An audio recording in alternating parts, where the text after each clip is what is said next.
there's a lot of smoke and mirrors in property, right? Like it's just a negotiation where people don't like car salesmen, people don't like real estate agents. It's because they don't tell you what you want to know or what's going on behind the scenes. Yeah. Yes. So tell us about that.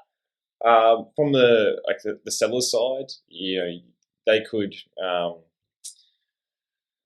have like a relationship with the potential buyer. They might come in at an inflated expectation to buy the listing. So your property's worth $1 million. In your eyes, the agent comes in and tells you it's worth 1.2. Other agents coming in tell you it's worth $1 million. You're stoked that you think that they can get $1.2 million. You're basing your whole judgment off a figure which was just made up by your sales agent. Yes. Yep. And then you go and list with them. They could be the cheapest commission, cheapest marketing, highest estimated value. And then you get down, this person is amazing. They're the cheapest. A lot of people always go to like, what's the cheapest? Don't do that. Cheapest is, you get what you pay for. Yeah. And then they could buy the listing at that higher appraised price. And then they just start beating you down throughout the sales campaign saying, well, the market's actually just saying it's sitting at $1 million. I'll try my hardest to get 1.2, but it's been on the market for 2 weeks now. Generally the best. The first offer is the best offer. First offer is the best offer, take it. And generally within the first 2 weeks, those red hot buyers that are ready to go are there and they're monitoring the market. And that's like picking the best agent isn't just the best marketing campaign. That definitely helps.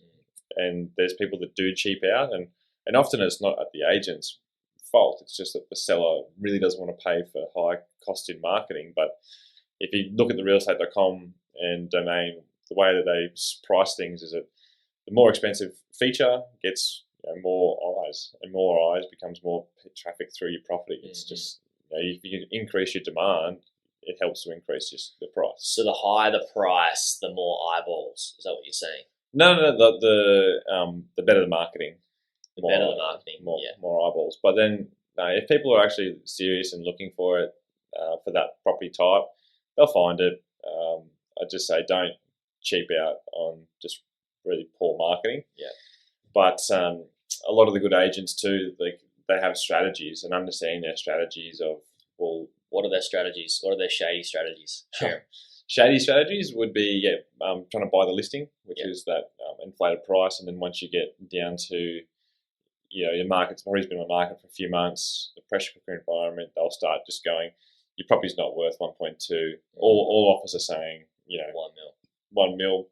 And during that whole process too, they're understanding you as a person. So you might have bought elsewhere, or you've told them, we have to sell by this date because we've already committed to going overseas, or multiple different reasons. Then they start picking on those little pressure points for you to sell at a cheaper price. Yeah, than what their inflated price that they use to get you on the books. Yeah, and the reality is, if you were just straightforward, and that's what I like about some agents is they sit there and go, "It's $1 million. I know my market so well that I'm not going to put myself into this awkward situation in a few months where I just start bashing you down on price."